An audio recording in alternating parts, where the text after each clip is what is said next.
ప్రార్థన చేసుకుందాం. ప్రియ పరలోకమందున్న మా కన్న తండ్రి, పాఠం చెప్పి నాకు మంచి జ్ఞానం ఇవ్వండి తండ్రి. వినే వారికి గ్రహించుకునే మంచి మనసు ఇవ్వండి. క్రీస్తు నామాన్ని చిన్న ప్రార్థన అడిగి వేడుకుంటున్నా మా పరమ తండ్రి, ఆమేన్. నా పేరు చావా సాత్విక. నేను 5వ తరగతి చదువుతున్నాను.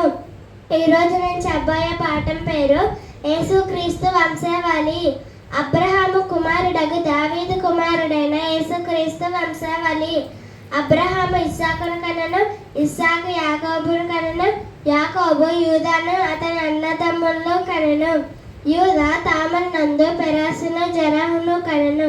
పెరాసు ఎష్రోమును కనెను, ఎష్రోము అరామును కనెను, అరాము అమ్మినాదాబును కనెను, అమ్మినాదాబు నయాసోనును కనెను, నయాసోను షల్మానును కనెను, షల్మాను రహాబునందు బోయాజును కనెను, బోయాజు రూతునందు ఒబేదును కనెను, ఒబేదు యెషయాను కనెను, యెషయా రాజైన దావీదును కనెను.